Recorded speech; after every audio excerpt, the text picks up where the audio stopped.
तुमचे सर्वांचे माझ्या या यूट्यूब चॅनलमध्ये मनापासून स्वागत आहे।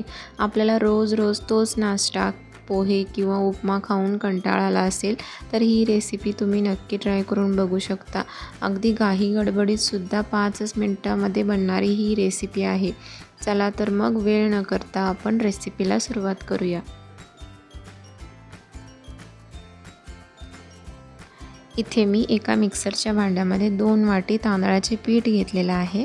2 वाटी तांदळाच्या पिठाला इथे आपल्याला 2 उकडलेले बटाटे घ्यायचे आहेत आणि थोडं पाणी घालून, म्हणजे आपण ज्या वाटीने तांदळाचे पीठ घेतले होते साधारण त्या वाटीने मला 2.5 वाटी पाणी लागलेलं आहे। ते आपल्याला मिक्सरमधून वाटून घ्यायचं आहे। जर तुम्हाला एक्स्ट्रा पाणी लागत असेल तर तुम्ही एक्स्ट्रा पाणीसुद्धा घेऊ शकता आणि मिक्सरच्या भांड्यामध्ये जर मावत नसेल तर 2 डिवाइडमध्ये तुम्ही बारीक करून घेऊ शकता।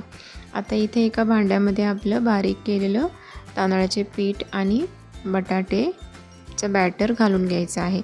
त्याच्यामध्ये आता आपल्याला बारीक चिरलेला टोमॅटो, तुम्ही कोणत्याही प्रकारची भाजी याच्यामध्ये वापरू शकता, आणि आता बारीक चिरलेला कांदा, अगदी बारीक चिरलेली हिरवी मिरची, तुमच्या टेस्टनुसार तुम्ही मिरची घालू शकता, आणि कोथिंबीर बारीक चिरलेली।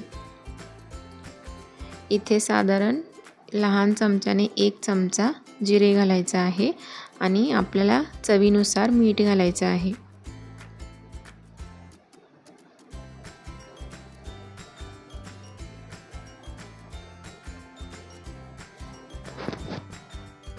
हे सर्व आता आपल्याला एकत्रित चांगलं मिक्स करून घ्यायचं आहे। या पिठाला किंवा या बॅटरला भिजवून ठेवण्याची गरज नाही, तरीसुद्धा तुम्ही 10 ते 15 मिनटं जर भिजवून ठेवणार असाल किंवा ठेवत असाल तर सोडा याच्यामध्ये आपल्याला आत्ताच घालायचं नाही। ज्यावेळी तुम्ही उत्तप्पा किंवा डोसा बनवणार आहे त्या टाईमलाच आपल्याला याच्यामध्ये सोडा मिक्स करायचा आहे। साधारण एक अर्धा चमचा सोडा मिक्स करायचा आहे। आता इथे एका पॅनमध्ये आपल्याला नॉनस्टिकच्या थोडं तेल लावायचं आहे आणि पॅन थोडं गरम झाल्यानंतर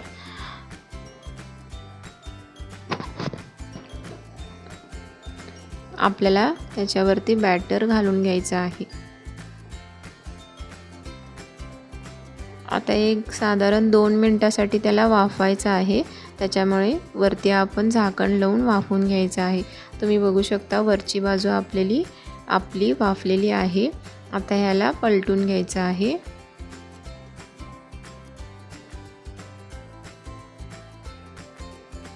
अशा पद्धतीने आपल्याला खालची बाजूसुद्धा व्यवस्थित चांगल्या पद्धतीने भाजून घ्यायचं आहे। ही रेसिपी जर तुम्हाला आवडली असेल तर लाईक, शेअर आणि सबस्क्राईब करा। आणि अगदी 5 मिनिटांमध्ये होणारी ही रेसिपी आहे। बॅटर सुद्धा तुम्हाला भिजत ठेवायची गरज नाही।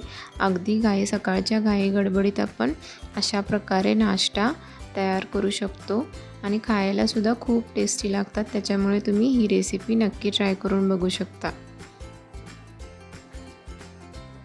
तुम्ही या डोसा किंवा उत्तप्पाला लोणी सोबत किंवा टोमॅटो केचप सोबत सुद्धा खाऊ शकता।